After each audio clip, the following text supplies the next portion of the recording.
Convictions. We're talking about convictions today, core beliefs, as part of our conversation about how God shapes our lives.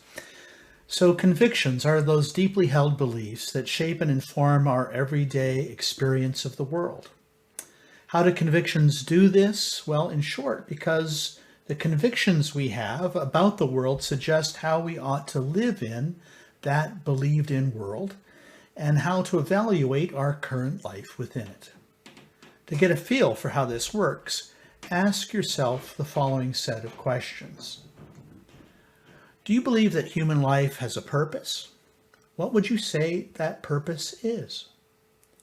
What does it mean to live a good life? In other words, what kind of things are necessary for human well-being and flourishing? What does a person fundamentally need in order to live well? Do you believe that human beings have a basic nature? If so, how would you characterize that basic nature? Do you believe that people can change?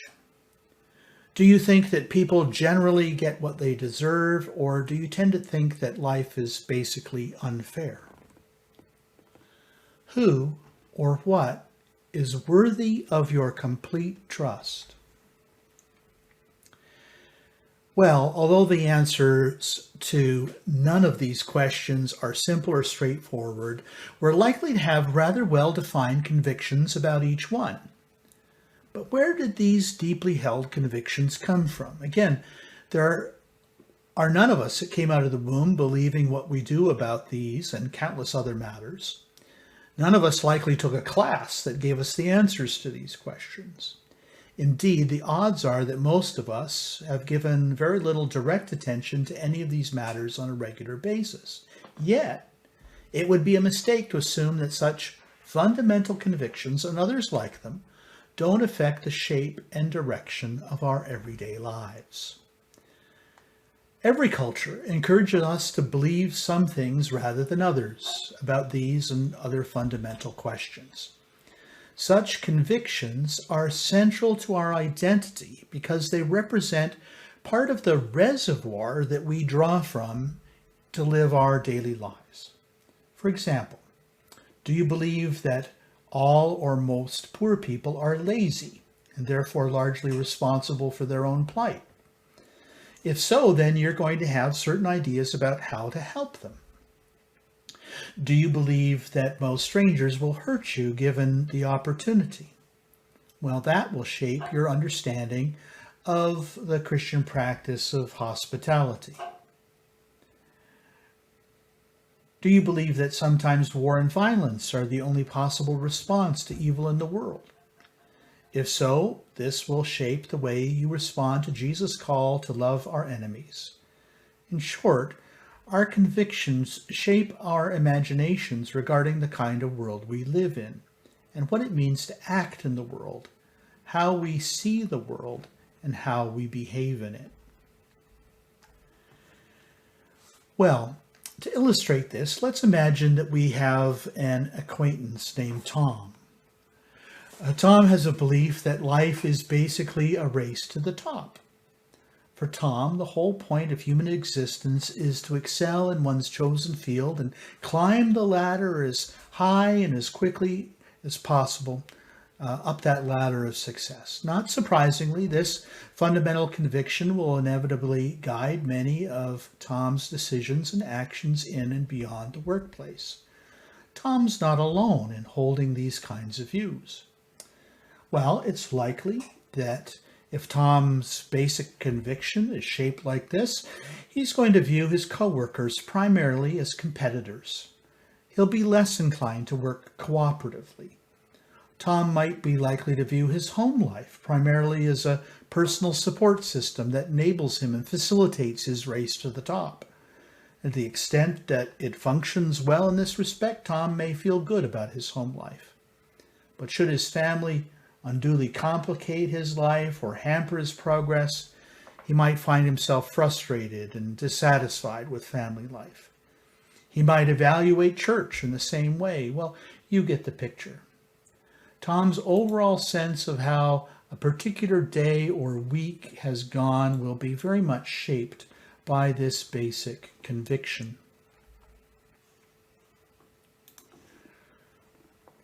The point is a simple example to see how a guiding conviction can have an enormous impact on the shape and experience of one's life.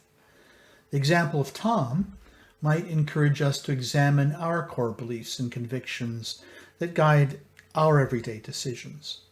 What are the beliefs that make sense of the way we live our everyday lives? There's also the matter of where we put our trust. Trust is also one of the fundamental orienting factors of our lives, a kind of conviction in and of itself.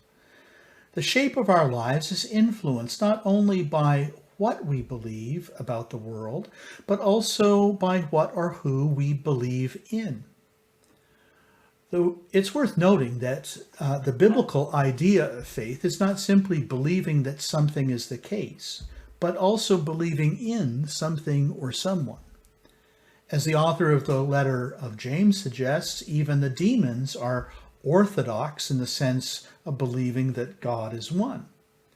So presumably the difference between demons and those who follow Jesus is not a matter so much of what they believe, but who they believe in or who they trust. Our conviction about who or what is worthy of our trust will go a long way toward defining the shape of our lives. In his letter to the Romans, the Apostle Paul explained the centrality of faith and trust by appealing to the example of our father in the faith, Abraham. And so he says this, hoping against hope. He believed that he would become the father of many nations, according to what was said, so numerous shall your descendants be. He did not weaken in faith when he considered his own body, which was already as good as dead, for he was about 100 years old, or when he considered the barrenness of Sarah's womb. No distrust made him waver concerning the promise of God, but he grew strong in his faith as he gave glory to God, being fully convinced that God was able to do what he had promised.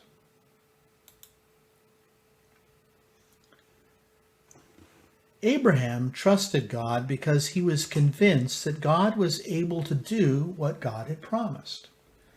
Now, of course, all of us, Abraham was not as steadfast as the God who had called him. So Abraham often trusted in his own ways more than the ways of God. Nevertheless, we, like Abraham, are called to place our trust in God and in the ways of God. Let's be honest about who or what we trust in our everyday lives. More than likely, in any given day or week for that matter, we likely place our trust in a huge variety of different people or things to various degrees. Our family members, our co-workers. We trust the driver on the other side of the road who's driving at us, that they'll stay in their lane, for example. We trust in the general orderliness of the universe. Well, in these pandemic times, we've been frustrated in that belief. It's a lot of trust that we live with every day, if you think about it. And we can talk about the appropriateness of much of this trust, if you like. This trust has to do with knowing that in the person of Jesus Christ, we really do come face to face with God and the ways of God. The trust that God calls us to requires us to trust that in the person of Jesus we find the way that leads to life, living the way of Jesus, a way grounded in mercy, forgiveness, compassion, generosity, and hospitality. And that will require us to trust in the ways of God. There are, of course, many obstacles to living such a life. We live in a culture that is animated more by fear than by trust, actually. Many of the culture's grand narratives teach us to fear and tell us lies about ourselves that cause us to fear all the more. We fear failure, we fear rejection, illness, and so on. The gospel, however, is that we can be free of fear. As Paul has pointedly asked, if God is for us, who can be against us? One of the fundamental convictions of the Christian faith is that the God revealed in Jesus Christ is worthy of our ultimate trust and allegiance. There are likely other convictions that flow from this, and of course, there is the whole matter of how we shall live our lives in the light of these convictions. Tonight, I simply want to encourage a conversation that might help us to begin to respond to these matters. There are probably no easy answers, but there is a good chance that in discussing these things, we might begin to see more clearly both the shape of our current lives and the shape of the life to which God calls us in Jesus Christ. Thanks for listening.